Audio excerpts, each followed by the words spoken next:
Nah, saat sudah suapan terakhir, pas aku mau minum ya, tiba-tiba aku mendengar kayak ada suara anak ayam di depan kamar mandi. Lalu di dalam punden itu ada semacam batu besar, sebongkah batu besar gitu, kayak prasasti. Terus di sana itu tertulis nama-nama yang ada hubungannya dengan punden itu.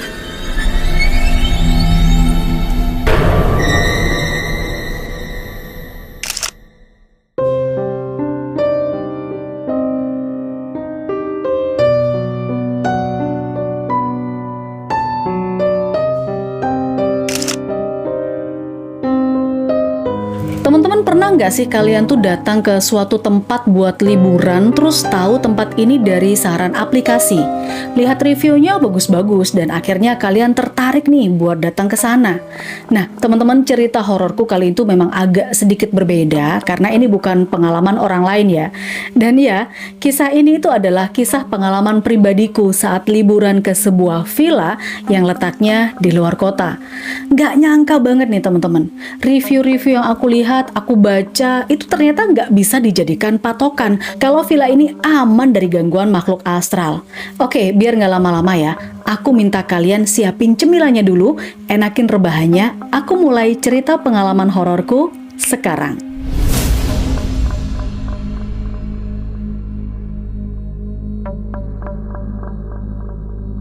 Ya, jadi ceritanya waktu itu di tahun 2023, aku inget banget itu pas bertepatan bulan Suro. Aku bersama dengan keluarga besarku kan pengen healing tipis-tipis ke pantai ceritanya, dan gak terlalu jauh juga dari rumah. Lalu setelah kami ngobrol nih, kesepakatan bersama, disebutlah pantai yang gak terlalu ramai, lokasinya masih di wilayah Jawa Timur aja. Terus mulailah tuh ya, aku cari-cari tempat staycation-nya di aplikasi, enaknya kita staycation-nya di mana? Ya pertama cari rekomendasi hotel, nggak cocok. Lalu melalui saran dari aplikasi itu juga muncullah beberapa nama villa yang direkomendasikan. Ya udah, aku klik aja tuh satu villa yang kelihatannya memang bagus ya. Ya seperti biasa, tiap kali mau booking di aplikasi kan aku selalu membaca reviewnya dan juga lihat foto-fotonya, bagus-bagus semuanya. Bahkan dari foto-fotonya di villa itu cukup sederhana dan bersih. Kalau untuk keluargaku yang berlima, ya sangat cukup lah. Ya udah, secara harga cocok, lokasi juga gampang dicari, dan tempatnya sesuai banget. Aku booking lah villa itu di aplikasi. Terus singkat cerita, pada saat hari H ya, pagi-pagi banget kan aku bareng dengan keluargaku, orang tuaku, anak-anakku itu berangkat menuju ke villa itu. Perjalanan cukup lancar, lalu lintas landai, sampai tinggal dekat lagi nih ke villa itu, aku buka maps. Jalanan udah mulai agak sepi waktu itu teman-teman karena udah jam 11 siang, dan ketika aku zoom ya di Google Maps, di situ tuh terpampang jelas kalau villa itu dekat dengan sebuah punden. Ya nggak apa-apa sih, nggak ada salahnya juga dengan punden itu sebenarnya. Mungkin aku pikir itu masih 1 atau 2 kilometer dari villa itu, pikirku kan. FYI, lokasi villa ini memang ada di kota yang geografisnya itu perbukitan gitu loh, pegunungan gitu teman-teman. Udaranya juga sangat sejuk dan sangat dingin kalau malam. Kota ini terkenal sebagai kota wisata. Udah tuh ya, begitu sampai di villa itu, kami disambut dengan penjaga villanya, sepasang suami istri yang kalau secara usia mereka udah agak lansia ya. Setelah serah terima kunci, mereka tuh lalu pergi, mereka bawa motor. Kayaknya rumah mereka agak jauh dari villa itu. Ya kan mereka pakai motor gitu, pakai jaket juga. Aku gambarkan dulu denah villanya di sini. Oke, denah villanya kan seperti itu ya.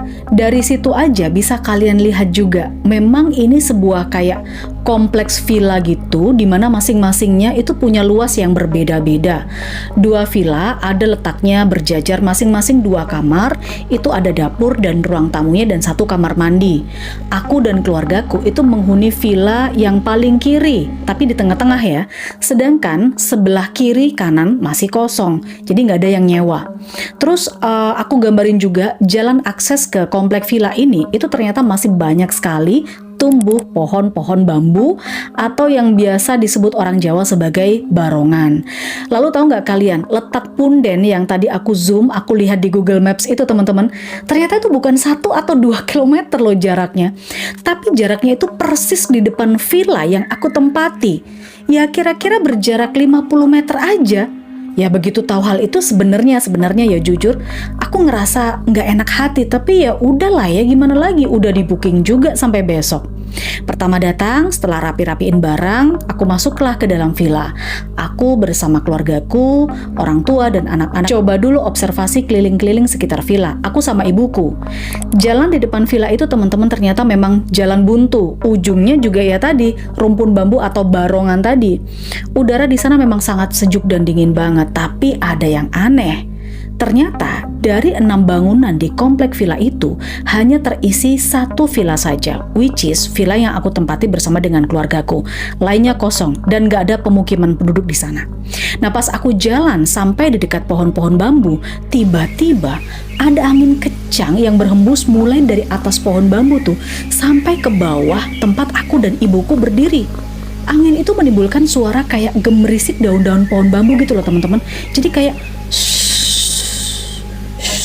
kayak gitu. Dan creepy-nya lagi, tepat di sebelah pohon bambu itu, kok ada sebuah gubuk tua tertutup rapat di gembok besar, tapi di pintunya itu ada topeng harimau. Agak aneh nih. Buat apa ya topeng harimau itu batinku? Setelah aku lihat-lihat lagi, mata dari topeng itu yang digantung ya, itu seperti hidup. Karena aku dan ibuku di situ mulai merinding, ya udahlah, aku segera berjalan lagi, tapi belum balik ke villa nih. Aku cuma bilang ke ibuku gini, "Bu, lihat nggak? Bu, denger nggak?" Ibuku hanya ngangguk-ngangguk aja, nggak mengeluarkan suara sama sekali. Lalu setelah aku dengan ibuku berjalan belum balik ke villa, kami masih memutari jalan, masih penasaran aja gimana suasana villa itu. Sampai akhirnya teman-teman bener kan, jalan kami itu berhenti di sebuah gapura besar tinggi, berukiran, bertuliskan Punden Mbah Sentono. Ya karena indah banget ya punden itu, aku sampai terpaku. Lalu aku masuklah ke area halaman punden dan gak lupa aku mengucapkan Assalamualaikum. Punden ini tuh sangat bersih dan wangi banget. Kelihatan banget kalau sangat dirawat. Lalu di dalam punden itu ada semacam batu besar, sebongkah batu besar gitu, kayak prasasti. Terus di sana itu tertulis nama-nama yang ada hubungannya dengan punden itu. Ada 12 atau 14 orang gitu namanya. Seketika entah kenapa teman-teman, aku tuh ngerasa ngerinding banget gitu loh saat membaca nama-nama itu. Nah setelah aku berdoa sebentar, lalu aku kembali ke villa, bener aja. Ternyata kalau dilihat-lihat lagi, punden itu tuh posisinya lurus dengan villa yang aku tempati. Jadi kalau dari kamar utama villa atau dari teras gini ya, itu hadap-hadapan. Maka bisa terlihat banget punden itu ada di depan villa yang aku huni, aku tempati gitu. Dah tuh ya, singkat cerita, siang itu kami makan, beli bakso yang lewat dan menikmati suasana hingga sore hari. Ya untungnya masih ada bakso yang lewat. Sore itu barulah ada mobil datang terus menempati villa di sebelah kanan. Berarti ada tetangga pikirku, mereka juga penyewa. Mereka ini masih anak-anak muda sekitar usia 20 tahunan lah, 4 cowok 2 cewek. Ya sejak saat itu suasana nggak sepi, mulai rame nih. Kedengeran ada orang-orang bercanda, main gitar dan lain sebagainya. Singkat cerita, setelah maghrib, mobil anak-anak muda tadi itu keluar villa teman-teman. Ya mungkin mereka mau hangout ya, menikmati kota wisata. Aku juga nggak mau ketinggalan, tujuan aku dan keluargaku adalah ke alun-alun. Nah setelah puas jalan-jalan, kami baliklah ke villa. Tapi beli makan dulu, makan malam ya, nasi goreng di ujung jalan di depan sebelum masuk komplek villa. Waktu itu sekitar jam 10 malam kalau nggak salah. Komplek villa di sana memang ternyata gelap banget dan sepi banget. Nggak kedengeran suara apapun, binatang malam aja nggak denger loh. Karena memang tidak dekat juga dengan pemukiman penduduk. Ya meskipun memang ada lampu yang nyala, tapi nggak bisa terang benderang gitu loh guys. Kalian bisa kebayang nggak sih suasananya? Anak-anak muda yang tinggal di sebelah villa aku itu juga masih gelap, berarti kan mereka juga belum pulang dari hangout kan. Oke lah nggak apa-apa. Aku dan keluargaku masuk ke villa. Keluargaku makan nasi, anak-anakku, orang tuaku makan nasi goreng. Tapi aku langsung masuk nih ke kamar karena udah ngantuk dan belum lapar juga. Nah pas di kamar itu, lampu kan aku matikan. Tapi ya nggak gelap banget karena masih ada cahaya yang masuk dari lampu jalan. Nah saat itu aku masih sadar kok, aku masih sadar.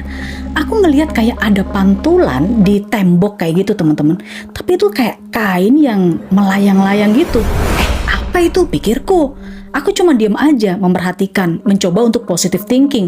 Oh mungkin itu umbul-umbul yang ketiup angin kali. Ya karena udah ngantuk juga, ya udah deh, aku ngilang gitu aja, nggak sadar. Tapi kalau sekarang aku pikir lagi ya, mana ada sih umbul-umbul di depan villa, kan aku udah jalan-jalan tadi. Ngeri aja kalau inget, itu jelas banget loh.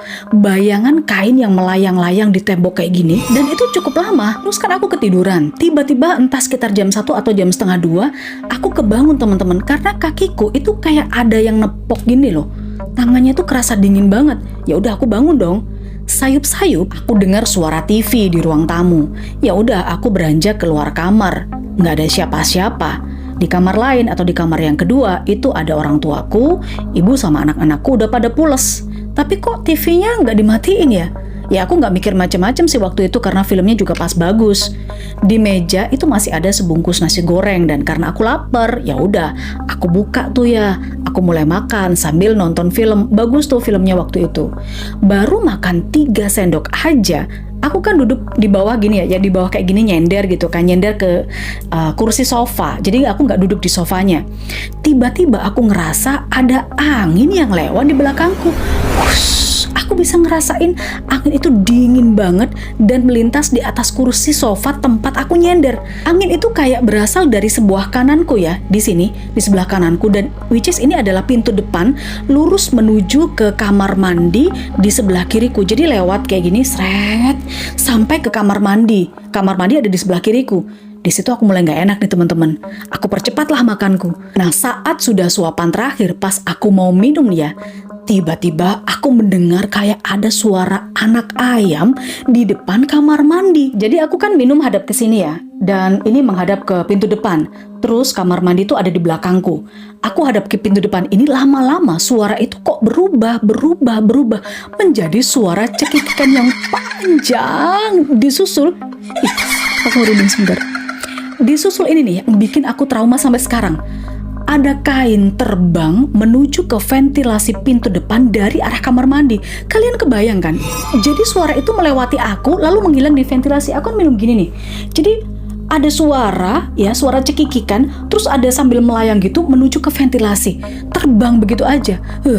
Aku merinding lagi inget waktu itu. Udah nggak pakai mikir apa-apa, aku langsung taruh gelas dan langsung aku masuk ke kamar selimutan dari kaki sampai kepala. Saat itulah aku dengar ada suara mobil dari luar. Oh, anak-anak muda tetangga sebelah di villa sebelah itu baru pulang. Ya nggak tahu berapa lama aku gemeteran sampai pas buka mata udah pagi aja. Teman-teman paginya aku pun langsung lah ceritakan kejadian semalam itu ke keluargaku, ke ibuku, ke orang tuaku dan juga ke anak-anakku. Nah tahu nggak kalian, ternyata nih teman-teman, malam itu saat makan nasi goreng bersama-sama dan pas aku tidur, orang tuaku dan anak-anak itu juga ngerasa kalau kok di depan kamar mandi tuh ada bayangan seperti orang berdiri, tapi nggak jelas, hanya bayangan aja, dilihatin nggak ada. Akhirnya itulah alasan mereka nggak matiin TV karena saking takutnya dan mereka langsung tidur. Singkat cerita ya udah pagi itu juga aku langsung beres-beres dan check out dari villa itu.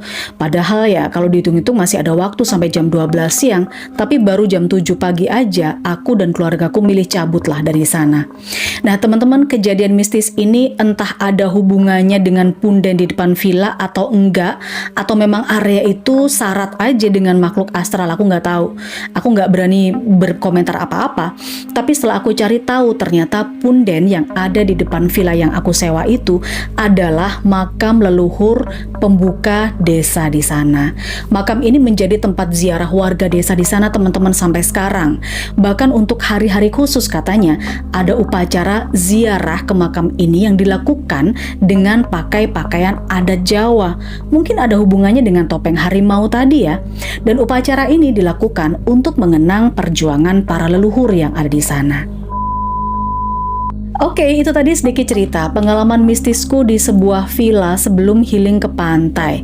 Sampai sekarang aku nggak bisa lupa sih, soalnya jelas dan kedengeran banget. Sebenarnya masih ada kelanjutan cerita lainnya. Itu pas saat kami perjalanan menuju ke pantai, itu juga nggak kalah seremnya. Meskipun juga nggak lihat penampakan, tapi ya ada aja, nanti aku ceritain, akan aku bikin video yang berbeda. Yang pasti, kejadian ini aku alami tepat di bulan Suro. Oke, udah dulu ya teman-teman. Jangan lupa dukung channelku yang ini, berikan jempol ke atas, subscribe, dan ditonjok lonceng notifikasinya. Kita akan segera ketemu dengan cerita yang lainnya. Bye-bye.